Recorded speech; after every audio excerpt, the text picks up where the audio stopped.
Frank Delaney is 55 years old.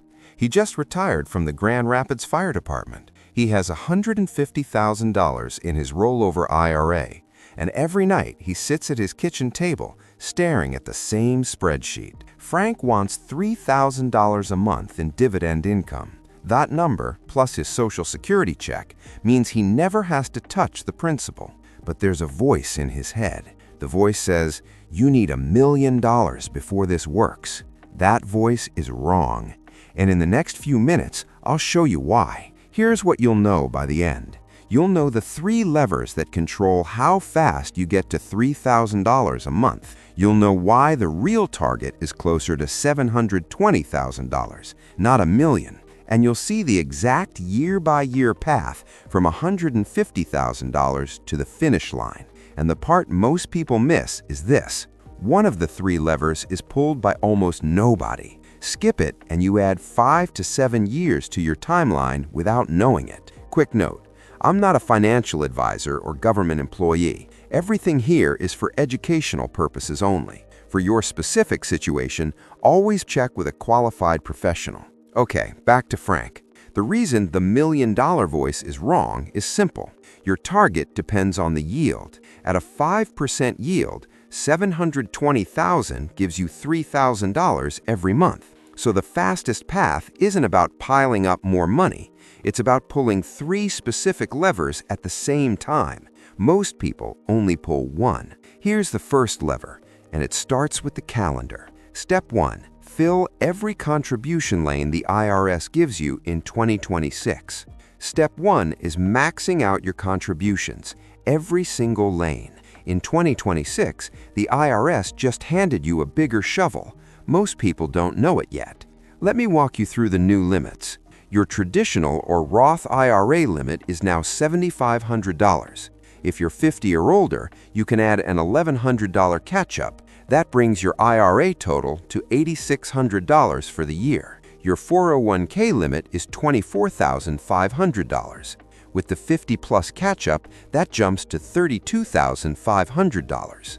And here's the piece almost nobody talks about. If you're 60, 61, 62, or 63 years old, there's a new super catch-up. It comes from a law called Secure 2.0. You can add an extra $11,250 on top of the regular limit. That's $35,750 going into your 401k in a single year. Why does this matter so much? Let me show you the math. Take Frank. He starts at $150,000. He grows it at 7% a year. If Frank contributes $500 a month for 10 years, his portfolio reaches $388,000. But if Frank maxes his contributions at $1,500 a month, IRA plus his taxable brokerage, his portfolio reaches $561,000 at year 10. That's a gap of $173,000 just from turning up the contribution dial. At 4.1% dividend yield, that extra $173,000 pays another $591 in dividend income for the rest of his life, all from one decision made 10 years earlier. Here's what goes wrong if you skip this step. People save a little here, a little there, and never max any account. The compounding never gets to full speed. 10 years later, they wonder why the income isn't where they pictured it. Smart retirees fill every lane. They use the IRA, they use the 401k. If they're 60 to 63, they grab the super catch-up while they can. So now Frank has the fuel. But fuel doesn't matter if there's a leak in the tank. And that leak is step 2. Step 2. Keep DRIP on until the portfolio hits the target. Step 2 is DRIP discipline. DRIP stands for Dividend Reinvestment Plan. It's a toggle in your brokerage account.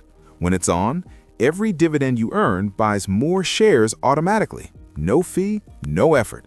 When it's off, the dividend just sits in your cash account. Here's the problem. Most retirees flip DRIP off way too early, and it costs them a fortune. Let me show you. Take a $200,000 portfolio paying a 4.1% yield. Give it 10 years with 3% price growth on top. That's a 7% total return. With DRIP on, the portfolio grows to about $393,000.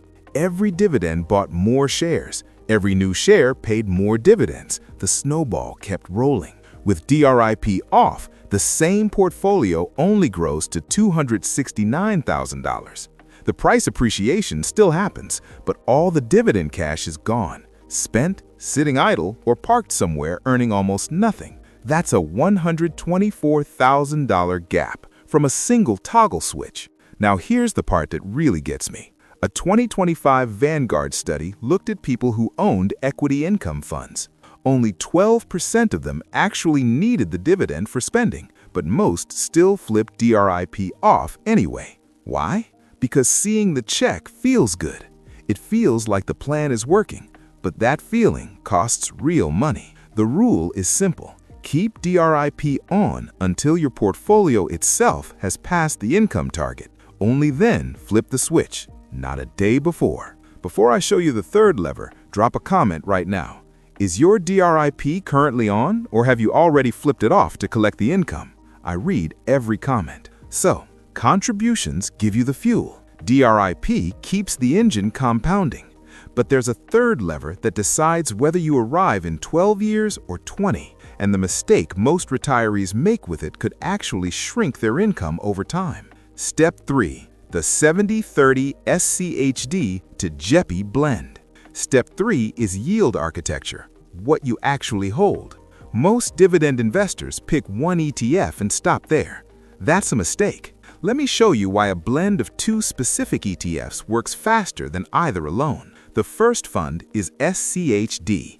That's the Schwab US Dividend Equity ETF. It pays about 3.5% in qualified dividends.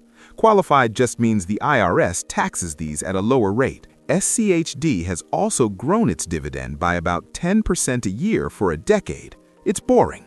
It works. The second fund is JEPI. That's JP Morgan Equity Premium Income ETF. It pays monthly. Its yield sits around 8%. But there's a trade-off. JEPI's income is mostly ordinary income. The IRS taxes that at your regular tax rate. That's higher. Now here's where most people go wrong. They pick one or the other. All SCHD or all JEPI. Smart retirees blend them. 70% SCHD, 30% JEPI. Do the math. 70% of 3.5% is about 2.5%. 30% of 8% is 2.4. Add them up. That's a blended yield of roughly 5%. At a 5% yield, your $3,000 a month target needs a portfolio of about $720,000. At SCHD's 3.5% alone, you'd need over $1 million. That's where the $1 million myth comes from. Now, where you hold these funds matters just as much as what you hold. Put your SCHD in a Roth IRA or a taxable brokerage. Qualified dividends get taxed gently there. Put your JEPI in a traditional IRA or 401k. That shelters the ordinary income until you pull it out. If you hold JEPI in a taxable account, the tax bill eats a chunk of your yield. Don't do that to yourself. Now, if 5% is the sweet spot, why not push the yield to 10 or 12%? Funds exist that pay exactly that.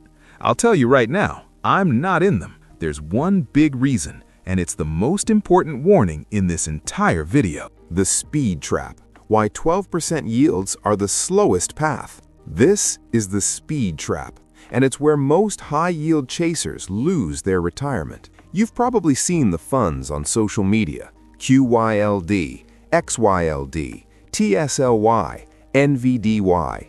They advertise yields of 10, 12, even 70%. Here's the myth. Higher yield means faster income. Here's the truth. Distribution yield is what the fund pays.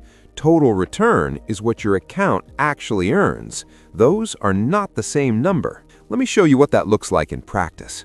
QYLD launched in December 2013 at $25 a share. Today, in April 2026, it trades near $17.60.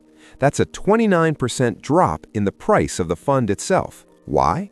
Because when the fund pays out 12% a year, but only earns about 7% in total return, the extra 5% comes from your own principal. the fund sells you your own money back to you and calls it income.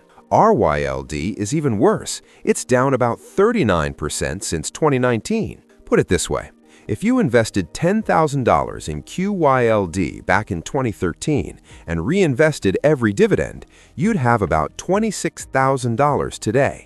Put the same $10,000 in a regular S&P 500 fund with dividends reinvested, you'd have over $70,000. That's a $44,000 gap from picking a fund that looked faster but wasn't. The single stock yield max funds are worse still. Several of them have had to do reverse stock splits. A reverse split happens when a fund's share price has dropped so far, the company combines multiple shares into one just to make the price look normal again. It's a receipt for the damage. So why does JEPI work while QYLD doesn't?